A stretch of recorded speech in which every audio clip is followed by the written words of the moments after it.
नमो अरिहंताण नमो सिद्धाणं नमो आयर्याणं नमो उवच्छायाणं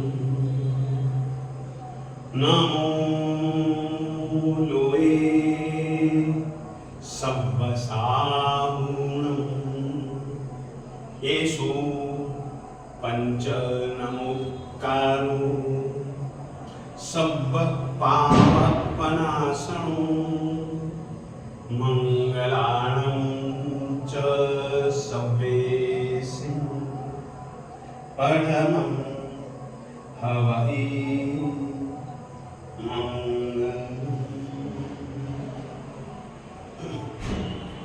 नामाकृति द्रव्यभावहि उन्नतस्त्री जगज्जनम क्षेत्रे काले च सर्वस्मिन् अर्हत समुपास्महे आदिमं पृथिवीनाथ मादिमं निष्परिग्रहम् आदिमं तीर्थनाथं च ऋषभ स्वामिनं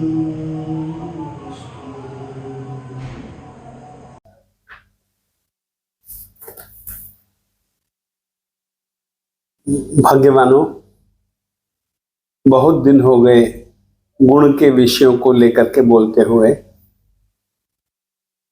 मन में आया कि अब अपना मूल विषय जो भक्तामर, उसको भी छू लेना चाहे। गुण समुद्र तो उन्होंने विशेषण रखा है। गुणों की उत्पत्ति, गुण तो छुपे हुए हैं, उन छुपे हुए गुणों पर जो आवरण है उनको ही दूर करना है। और गुणों पर जो आवरण है,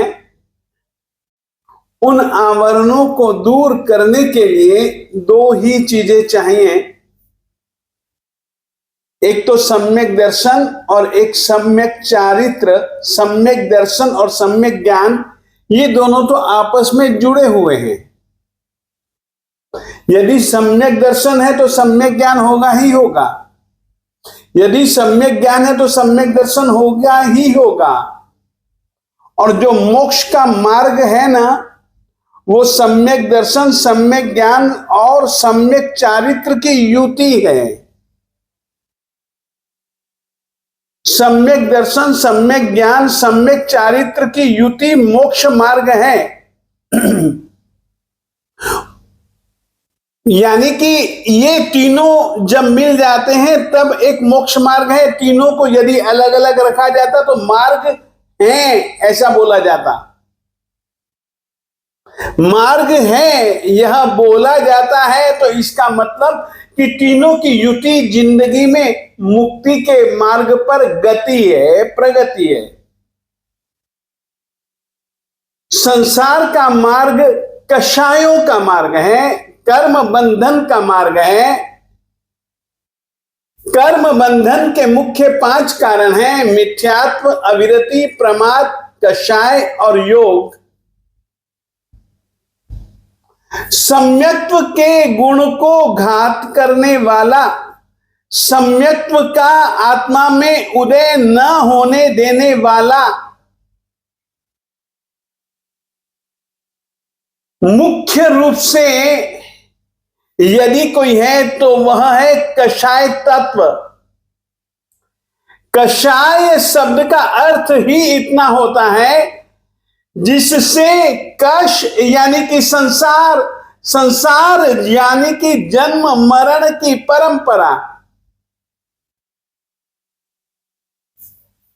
जन्म मरण की परंपरा का आय यानी कि लाभ जिन वृत्तियों से हो, ऐसी वृत्तियां कषाय कहलाती हैं।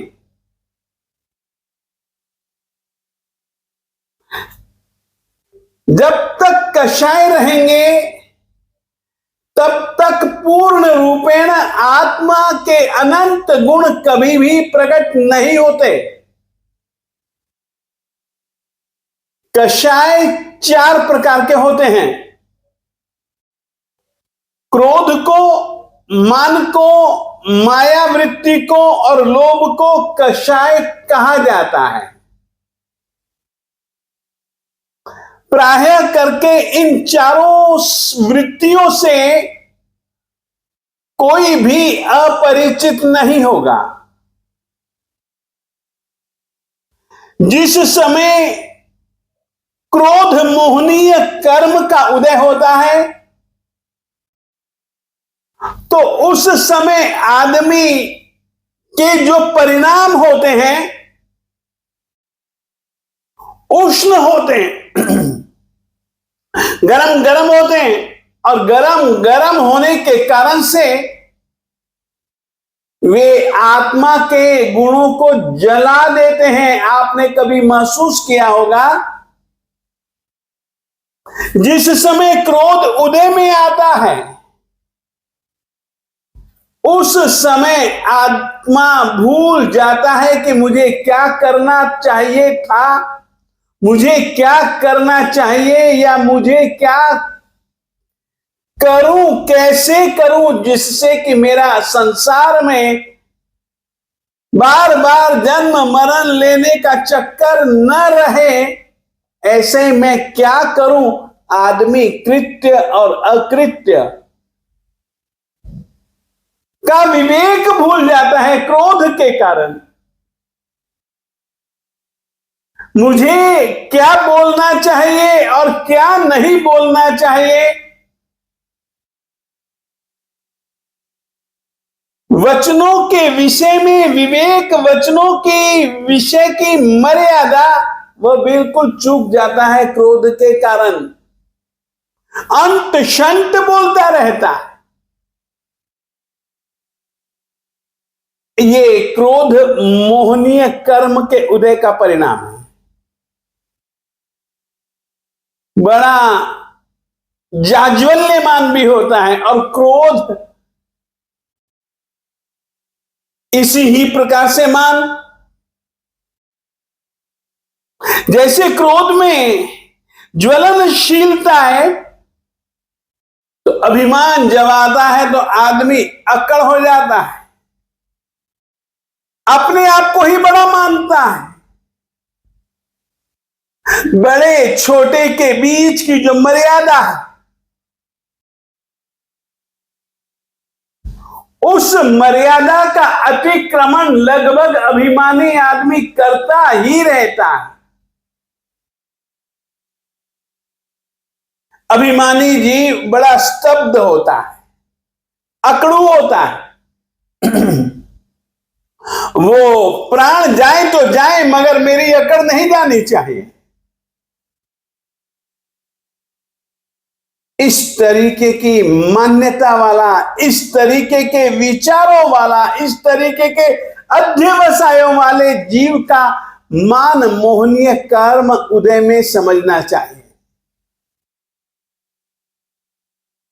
माया, माया यानी कि अंदर कुछ बाहर कुछ, व्यवहार का टेढ़ापन,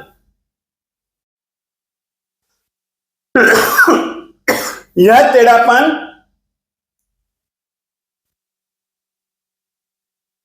आत्मा को रिजू नहीं रहने देता। क्रोध के कारण आत्मा का जो गुण था क्षमा, प्राय करके वो दब जाता है। मान के कारण से आत्मा का जो गुण है विनय, वो विनय गुण आवृत हो जाता है, दब जाता है, विकृत हो जाता है। माया जो एक आत्मा का विशिष्ट गुण है, रिजुता, सरलता,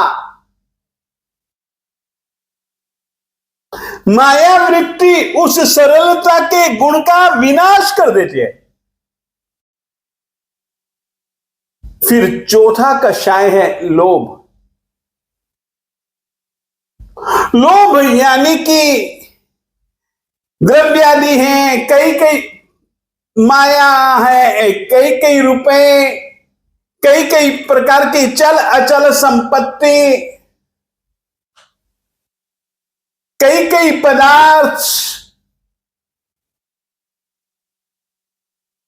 इनमें संतोष का भाव नहीं आने देता। ये चीजें लगातार और की इच्छा, मन की भूख।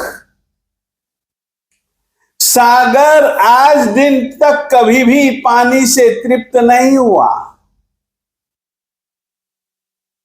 आग आज दिन तक लकड़ियों से, घी इत्यादि, मधु इत्यादि पदार्थों से तृप्त नहीं हुआ। लोभ से मन आत्मा का अतृप्त रहना और की चाहना, यह लोभ कहलाता है। अपन लोगों ने देखा होगा,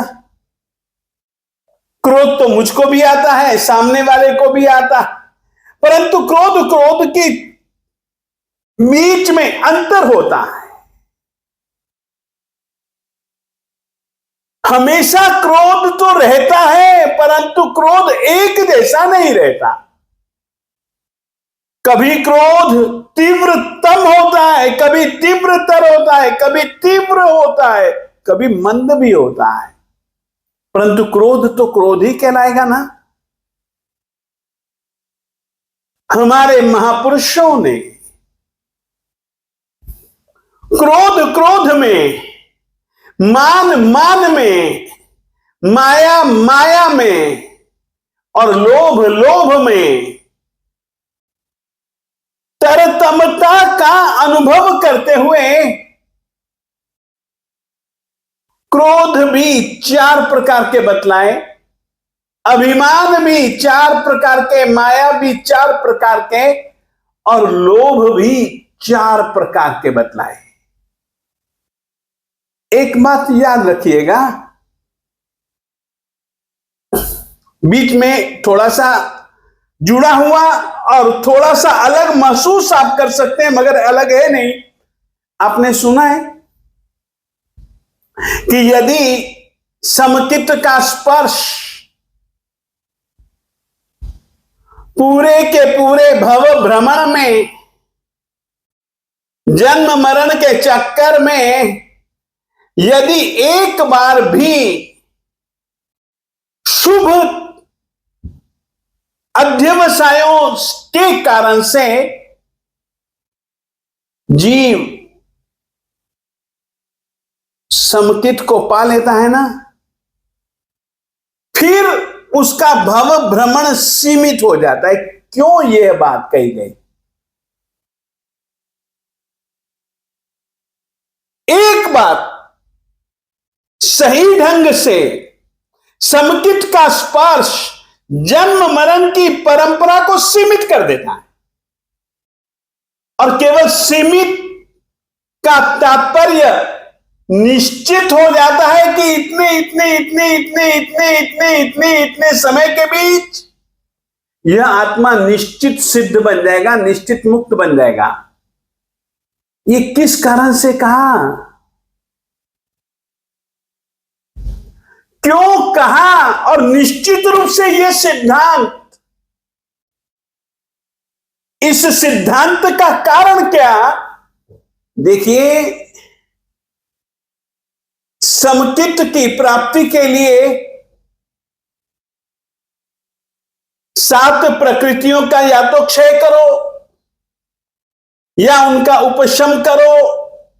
यदि 7 प्रकृतियों का, 7 कर्म प्रकृतियों का आप क्षय कर देते हैं तो क्षायिक समकित प्राप्त होता है। यदि उन्हीं 7 प्रकृतियों का आप उपशमन कर देते हैं तो औपशमिक समकित की प्राप्ति होती है। यदि उन्हीं 7 प्रकृतियों में से आप सातों का या सातों में से कुछ का क्षय कुछ का उपशम कर देते हैं तो क्षयोपशमिक समकित प्राप्त होता है।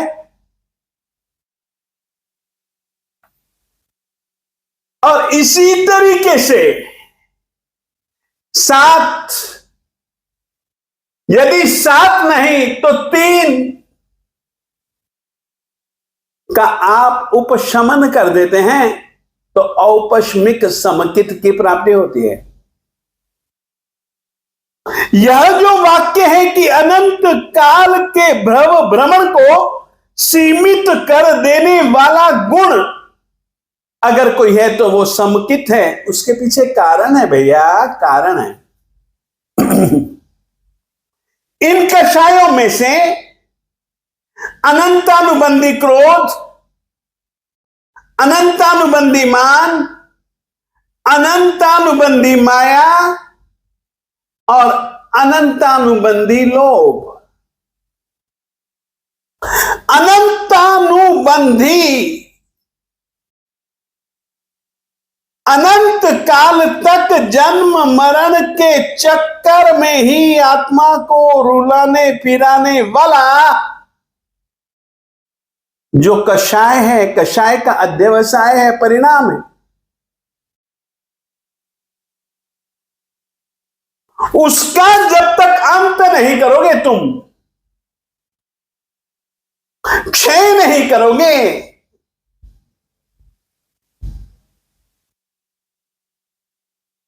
तो राजा भैया, और इसके साथ में तीन प्रकृतियों का, और तब तक तो तुम समझ करके चलो कोई क्षायिक समकित की प्राप्ति होने वाली नहीं तुमको।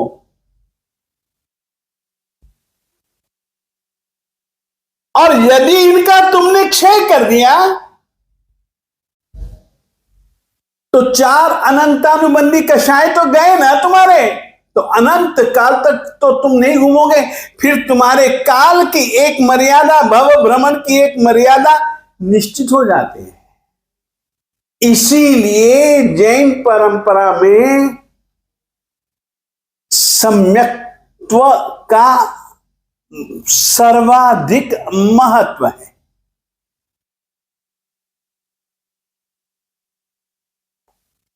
अनंतानुबंधी कषाय मिटे, माना एक बार मिट जाए, बस एक बार उपशम कर दो सातों प्रकृतियों का या तीन प्रकृतियों का। बार बार ये जब होगा ना, मिथ्यात्व आएगा भी ना, तब भी अनंतानुबंधी कषाय उदय में आएंगे। परंतु याद रखिएगा, पहली बार जब आप अनंतानुबंधी कषायों का उपशम या क्षयोपशम या उपशम या क्षय करते हैं ना, फिर दूसरी बार अनंतानुबंधी क्रोध मान माया लोभ बंधेंगे, उदय में भी आएंगे, मगर उतने तीव्र नहीं होंगे। फिर से कहना चाहता हूं, अनंतानुबंधी क्रोध, मान, माया और लोभ में जितने तीव्रतम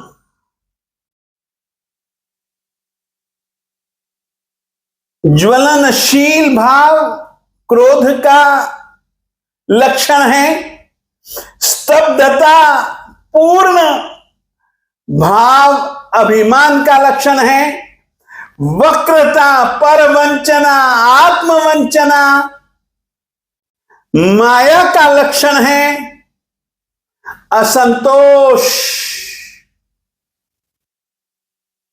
लोभ का लक्षण है। ये चारों के चारों कषाय अनंतानुबंधी कक्षा के नहीं होने चाहिए। अनंतानुबंधी कक्षा के यदि ये रहे ना तो भैया समकित नहीं है। अनंतानुबंधी कषाय किस किस तरीके के होते हैं? सबसे पहले मैं आपको कषायों की क्षीणता से ही गुणों की उत्पत्ति, गुणों की अनावृत दशा, पहले ये समझ जाओ। वैसे तो मैं आगे भी थोड़ा सा एक प्रवचन और दूंगा, परंतु आज केवल कषायों को लेकर के वो चारित्र को कैसे घात करते हैं और सम्यक दर्शन को किस कारण से पैदा नहीं होने देते हैं, वो कौन से कषाय हैं, ये सब बातें मैं बता देना चाहता हूं। अनंतानुबंधी कषाय, अनंतानुबंधी क्रोध, अनंतानुबंधी मान, अनंतानुबंधी माया और अनंतानुबंधी लोभ, ये जब तक उदय में रहते हैं तब तक सम्यक गुण का घात करते रहते हैं। अनंतानुबंधी क्रोध कैसा होता है? अनंतानुबंधी क्रोध जो होता है, पर्वत को आप लोगों ने कभी देखा होगा, पत्थरों का पर्वत, अगर उस पर्वत में किसी कारण से कभी दरार आ जाए तो क्या वह दरार किसी प्रयास से मिटती है? नहीं, नहीं, नहीं। अनंतानुबंधी क्रोध जिंदगी भर तक बना रह सकता है। समय बीत जाएगा, उसने मुझको इतना सताया था ना, बस ना पूछ बात, मुझे मौका मिलने दे, आंखें लाल सुर्ख हो जाती है।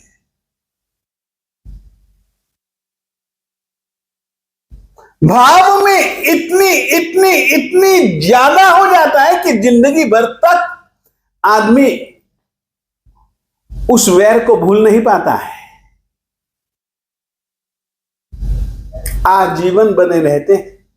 अनंतानुबंधी क्रोध एक इस किस्म का क्रोध है,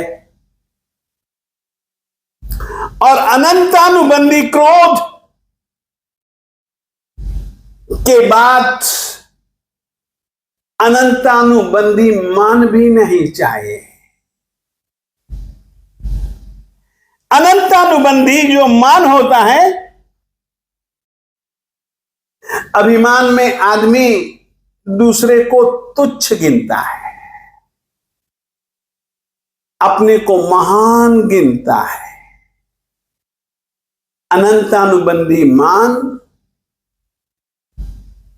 इस तरीके की चीज है कि वो कभी भी नहीं झुकता, कभी भी झुकना पसंद नहीं करता।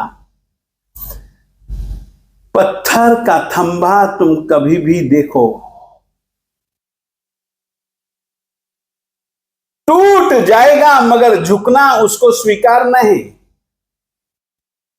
इतनी स्तब्धता, मर जाऊंगा परंतु उसके प्रति तो मेरे दिल में बहुत बहुत बहुत बहुत मैं उसको मजा चखाऊंगा,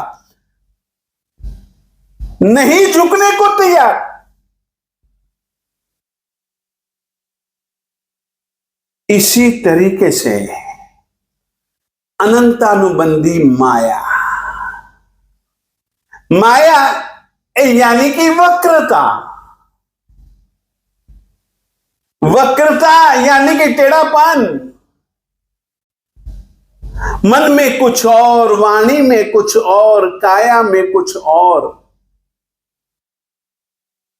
ये जो वृत्ति है ना, माया वृत्ति, ये माया वृत्ति इस तरीके की होती है जिस तरीके से पुराना बांस का पेड़ देखो,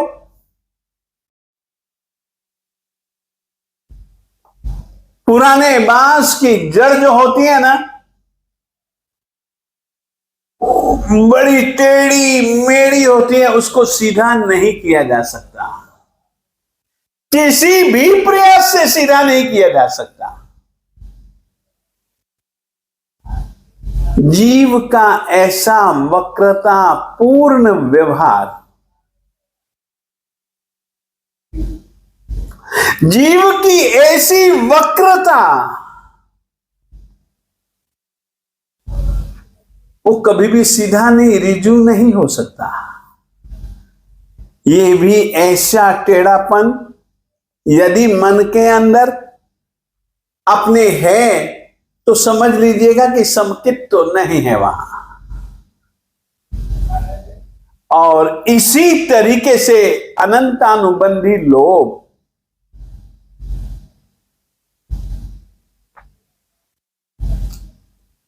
ये लोभ का संस्कार आत्मा के साथ ऐसा एक मेक हो जाता है, मर भी जाए ना आत्मा तो भी लोभ उसकी आत्मा से छूटता नहीं है।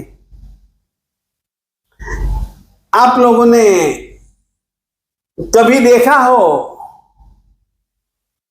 किरमची का रंग? यदि कपड़े को किरमची के रंग में रंग दिया हो ना, कपड़ा जल जाएगा, कपड़े के जल जाने के बाद में जो राख होगी ना वो भी किरमची के रंग वाली ही होगी। जल जाता है कपड़ा, परंतु यदि किरमची के रंग में रंगा गया हो ना तो बड़ा मुश्किल है उस रंग का उतर पाना। इस तरीके का एक परिणाम अध्यवसाय किसी भी ढंग से लोभ का न मिटा पाना, ये अनंतानुबंधी लोभ है। इन्हीं 4 प्रकार के अनंतानुबंधी क्रोध, मान, माया, लोभ से हमारे जन्म मरण की परंपरा का अंत नहीं आता है। अनंत यानी कि बिना अंत के चलती रहती है, चलती रहती है, चलती रहती है। और इनके उदय में आने पर किस तरीके से व्यक्ति सत्य का आग्रही बनेगा? नहीं बन सकता। आपको कह देना चाहता हूं, मिथ्यात्व के होने पर सब दोष हैं, समकित के होने पर गुण ही गुण हैं। कैसे? देखिए, जब तक मिथ्यात्व है तब तक आपका ज्ञान भी ठीक नहीं हो सकता, ज्ञान भी सम्यक नहीं हो सकता। चारित्र तप भी समकित के बिना मिथ्यात्व की उपस्थिति में वह भी सम्यक नहीं हो सकता। आप कुछ भी करेंगे उसमें कहीं ना कहीं उल्टापन आएगा आएगा आएगा ही आएगा। और सम्यक्त्व का इसलिए महत्व है कि भैया जब वह आ जाता है तो ज्ञान भी ज्ञान है, सम्यक ज्ञान है, चारित्र भी सम्यक चारित्र है। और ये एक ऐसी वृत्तियां हैं, सम्यक दर्शन, सम्यक ज्ञान, सम्यक चारित्र, जिनका संबंध एकमात्र गुणों से है। तो अनंतानुबंधी क्रोध, मान, माया और लोभ सम्यक्त्व गुण का घात करते हैं।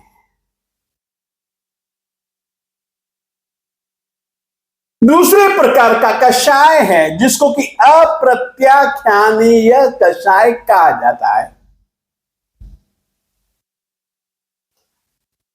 जो ही मिथ्यात्व मिटा, समकित हुआ।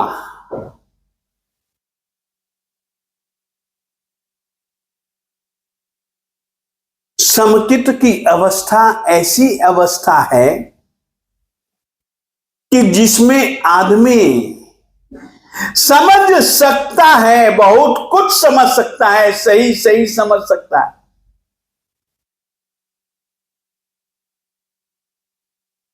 सत्य क्या है, असत्य क्या है, वो समझ सकता है। हित क्या है, अहित क्या है, समझ सकता है। मगर उसका त्याग कर पाना उसके लिए कठिन होता है।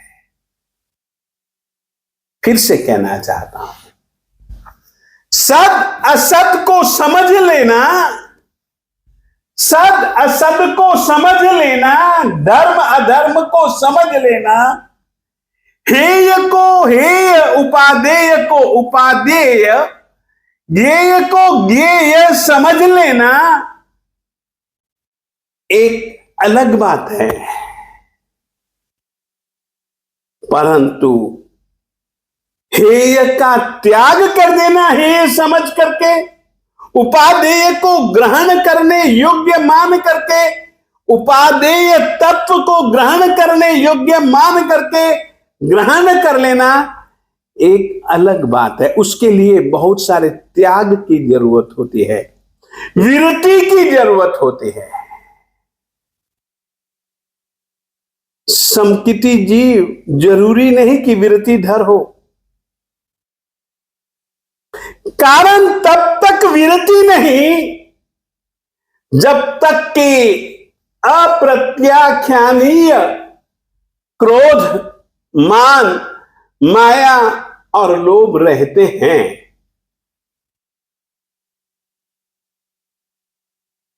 जब तक ये चारों रहेंगे ना अप्रत्याख्यानीय, तब तक जीव देश विरति धर्म को नहीं स्वीकार कर पाता।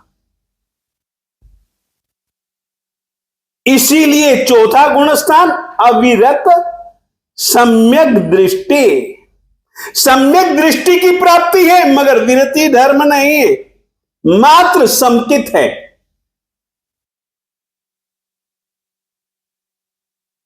वो चौथे गुणस्थान में है। और विरतिधर देश विरति, जब तक आप अप्रत्याख्यानीय क्रोध, अप्रत्याख्यानीय मान, अप्रत्याख्यानीय माया और अप्रत्याख्यानीय लोभ का अंत नहीं कर लेंगे, तब तक आप देशवृत्ति धर्म को नहीं अपना सकते हैं। ये कषाय के यह स्वरूप है कि वह देशवृत्ति धर्म की प्राप्ति में बाधा पहुंचाता है, पहुंचाता है, पहुंचाता है। वो श्रावक नहीं बन सकते, 12 अनुव्रत को नहीं अपना सकते।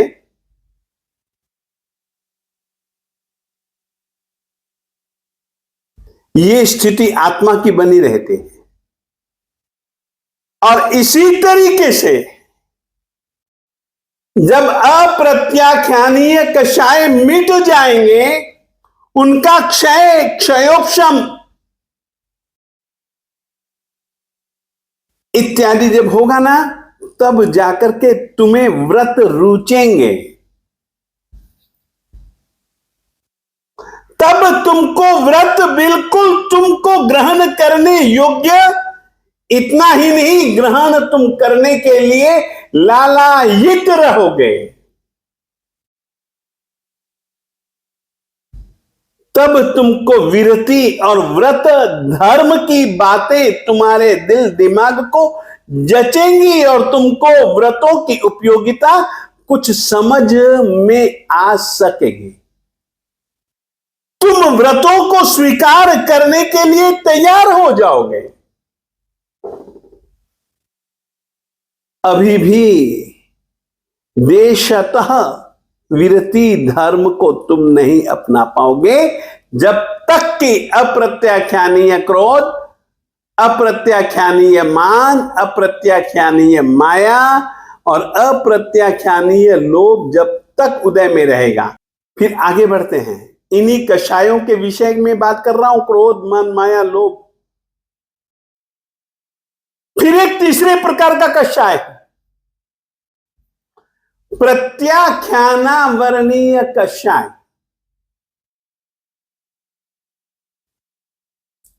प्रत्याख्यान, हेय का बिल्कुल त्याग, उपादेय का बिल्कुल स्वीकार। तुम साधु धर्म बनने लोगे।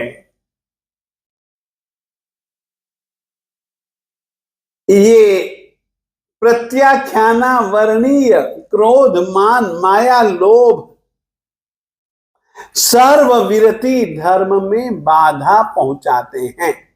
सर्वविरति धर्म को स्वीकारने देते ही नहीं। हमें साधु धर्म रुचता भी नहीं, हमें साधु धर्म लेने के लिए लालसा भी नहीं रहती। ये देखिए किस किस तरीके से चारित्र गुण के विकास में बाधक हैं ये कषाय। और इतना ही नहीं, जो कि नाम मात्र के कषाय हैं। देखिएगा, ये जो संज्वलन क्रोध है ना, उसके विषय में लिखा जाता है कि उनका क्रोध कैसा होता है जानते हो? जैसे कि बहते हुए पानी के बीच में तुम रेखा खींचो तो वो रेखा कितनी देर रहेगी? ये खींची और ये मिटी।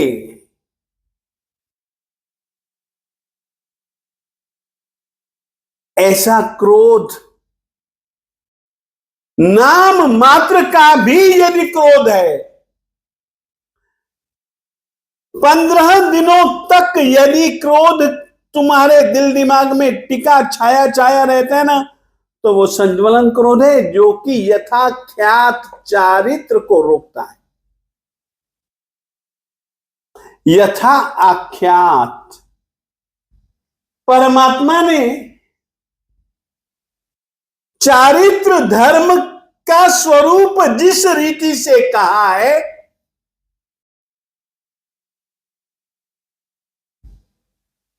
उस रीति से चारित्र धर्म का स्वीकार और पालन,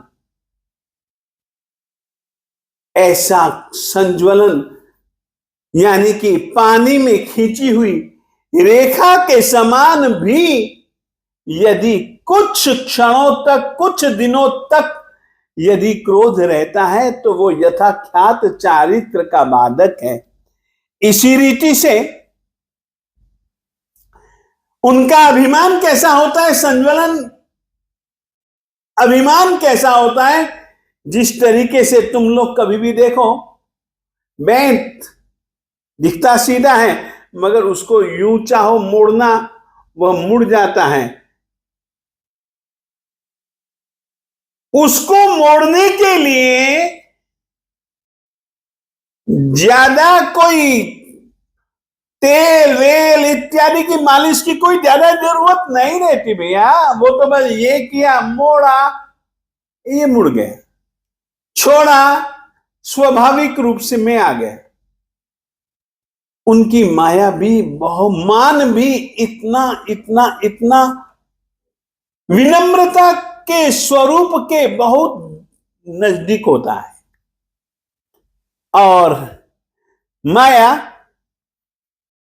उनकी वक्रता, उनमें टेढ़ापन, जैसे कि बांस का होता है ना, बांस के छिलके को उतारो, बस उसमें जो टेढ़ापन, बड़ी आसानी से तुम उसको सीधा कर सकते हो। इस तरीके के बहुत जल्दी, बहुत आसानी से, जो ही उनको समझ आया कि मैंने माया का सेवन किया, वो प्रतिक्रमण करते हैं,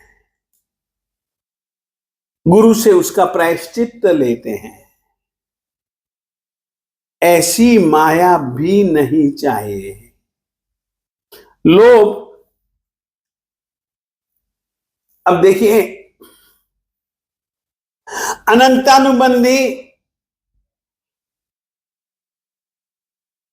लोभ किरमची के रंग जैसा होता है कि जल जाएगा मगर वो रंग नहीं छोड़ेगा, और उतर जाने के, जल जाने के बाद में भी वह, अगर उसकी भस्मी भी देखोगे ना, तो वो आपको उसी रंग वाली मिलेगी। और जबकि ये जो संज्वलन लोभ, जो कि चारित्र में भी बाधा पहुंचाता है, ये लोभ ऐसा होता है, इनका तो संज्वलन लोभ तो जैसे कि हल्दी लग गई, हल्दी को थोड़ा सा धोया और धूप में रखा और हल्दी का रंग उड़ गया।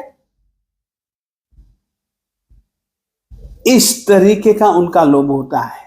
परंतु ये लोभ भी जब तक जुड़ा है, तब तक पूर्ण रूपेण यथाख्यात चारित्र नहीं।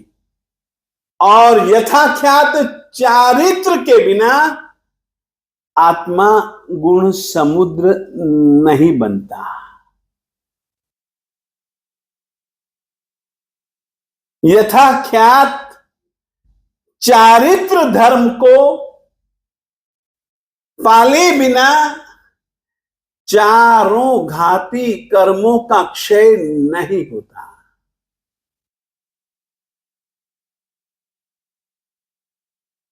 केवली अनंतानंत गुणों का समुद्र होता है, वो गुण आत्मिक होते हैं। वे गुण आत्मा के स्वभाव रूप होते हैं। इस तरीके के गुणों की प्राप्ति में, सम्यक्त्व गुण की प्राप्ति में बाधक मिथ्यात्व, अनंतानुबंधी क्रोध, अनंतानुबंधी मान, अनंतानुबंधी माया और अनंतानुबंधी लोभ, ये बाधक हैं।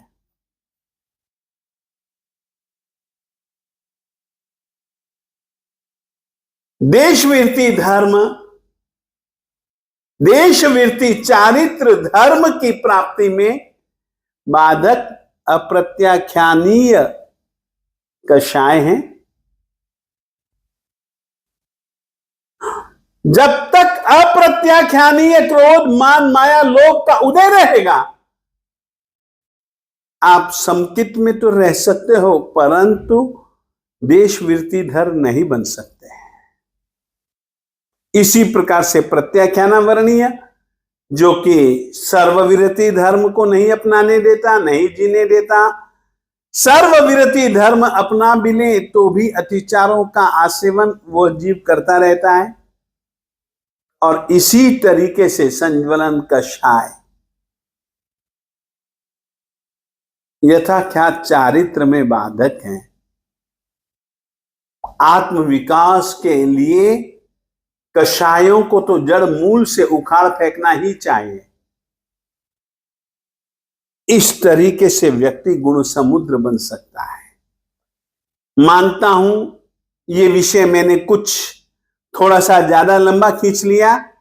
लंबा खींचने के बाद में भी मैं कहना चाहता हूं ये विषय मैंने पूरा नहीं समझाया, बहुत थोड़ा सा समझाया है, बहुत थोड़ा सा, ताकि आप प्रवेश कर सको कि आत्मा ही गुणों का समुद्र है और उन गुणों को अनावृत करने के लिए, उन गुणों को प्रकटीभूत करने के लिए हमें कितना कितना कितना कितना सम्यक दर्शन अति विशुद्ध बनाना पड़ेगा। सम्यक दर्शन की भी कई अवस्थाएं हैं, सम्यक चारित्र की भी कई अवस्थाएं हैं, सम्यक ज्ञान गुण की भी कई अवस्थाएं हैं। बस ये सब इन ज्ञान, दर्शन, आत्मरमणता, आत्मा में स्थिरता इत्यादि गुणों को पाने के लिए भैया सतत जागृत बनकर के प्रयास करते रहो, करते रहो, करते रहो। मैंने यह विषय गुणस्थानकों का विषय बहुत थोड़ा सा दिया है, बहुत थोड़ा सा, यूं बहुत थोड़ा सा, परंतु इस विषय को अपन यथा समय आगे लेते रहेंगे। अभी तो मैंने सोचा कि आपको कषाय के विषय में बता दूं, तो मैंने अनंतानुबंधी कषाय और संज्वलन कषायों के विषय में कुछ बताया। इतना ही कहना चाहूंगा। इस विषय को अपन आगे यथा समय कभी न कभी लेते रहेंगे, क्योंकि तीर्थंकरों की साधना होती ही ऐसी है। यथाख्यात चारित्र के लिए साधना वे निरंतर जागृत अप्रमत्त बन करके करते हैं। ऐसी अप्रमत्तता, उनके जैसी सतत जागृति हमें कषाय किसी भी संयोग में नहीं करना है। थोड़ा सा भी कषाय का लेश हमारे आत्मगुणों की प्राप्ति में कि बहुत बड़ा बाधक बन जाता है। इतना ही कहना चाहूंगा। और अब मेरी कोशिश रहेगी कि मैं थोड़ा सा भक्तामर स्तोत्र के श्लोकों के विषय को भी आगे बढ़ाऊं। इतना ही आज के दिन कहना चाहता हूं।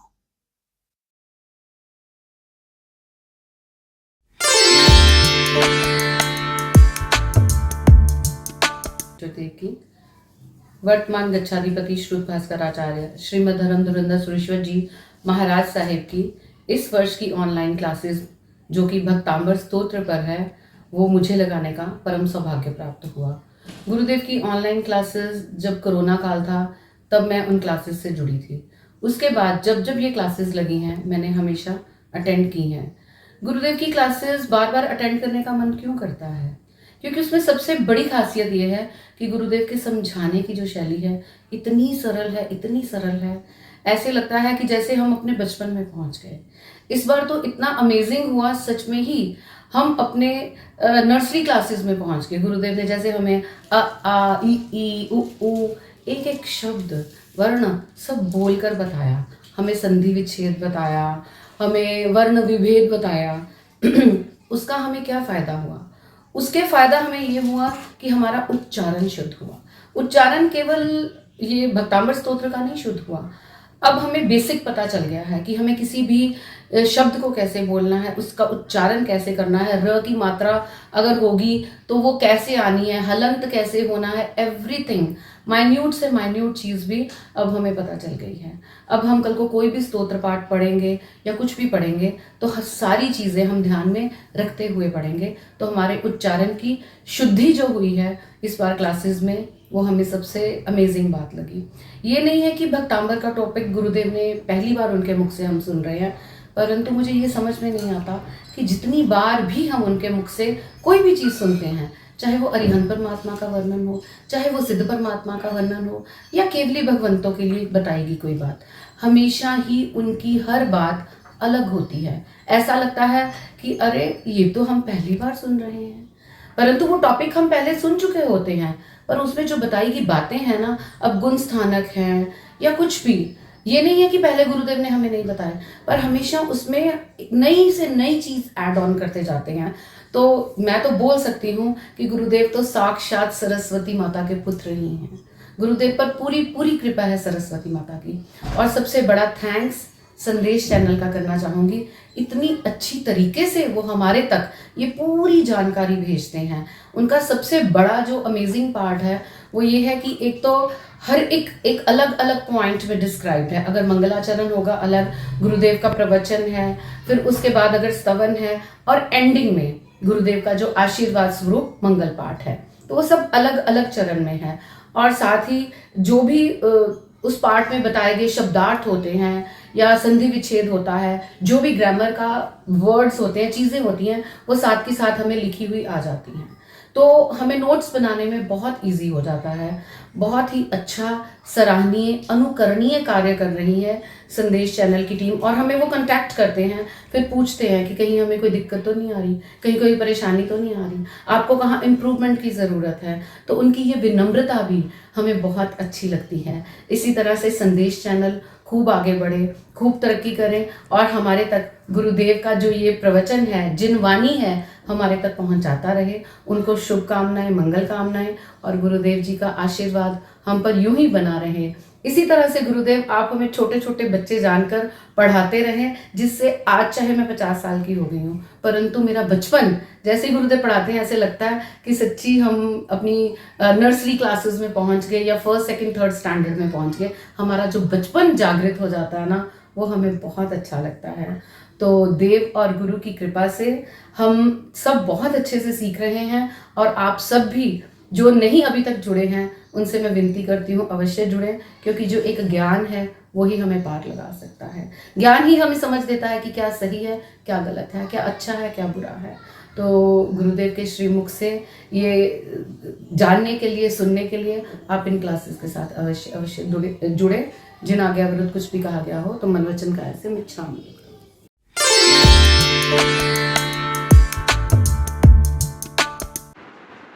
सिद्धाचल नावासी विमलाचल नावासी जिन जी प्यारा आदिनाथ ने वंदन हमारा। प्रभु जिनु मुखड़ो मल के नैनो माती बरसे अमिरस धारा। आदिनाथ ने वंदन हमारा। प्रभु जिनु मुखड़ो छे मन को मिला के, दिल में भक्ति की ज्योत जला के। भजले प्रभु ने भावे, दुर्गति कदी ना आवे जिन जी प्यारा। आदिनाथ ने वंदन हमारा। अमित तो माया नगर ना विलासी, तम जो मुक्ति पुरी ना वासी। कर्म बंधन कापो, मोक्ष सुख आपो जिन जी प्यारा। आदिनाथ ने वंदन हमारा। सिद्धाचल नावासी, विमलाचल नावासी जिन जी प्यारा। आदिनाथ ने वंदन हमारा। भमिने लाख 84 हुआ व्यो, पुण्य दर्शन तुम्हारा हूँ पायो। धन्य दिवस मारो, भवना फेरा टालो जिन जी प्यारा। आदिनाथ ने वंदन हमारा। सिद्धाचल नावासी, विमलाचल नावासी जिन जी प्यारा। आदिनाथ ने वंदन हमारा। अर्जी उर माधर जो हमारी, हमने आशा छे प्रभु जी तुम्हारी। कहे हर्ष हावे साचा स्वामी तमे, वंदन तरिये तमे जिन जी प्यारा। आदिनाथ ने वंदन हमारा। सिद्धाचल नावासी, विमलाचल नावासी जिन जी प्यारा। आदिनाथ ने वंदन हमारा। शिवमस्तु सर्वजगतः, परहितनिरता भवन्तु भूतगणाः। दोषाः प्रयान्तु नाशम्, सर्वत्र सुखी भवतु लोकः। सर्वमङ्गलमाङ्गल्यं सर्वकल्याणकारणं, प्रधानं सर्वधर्माणां, जैनं जयति।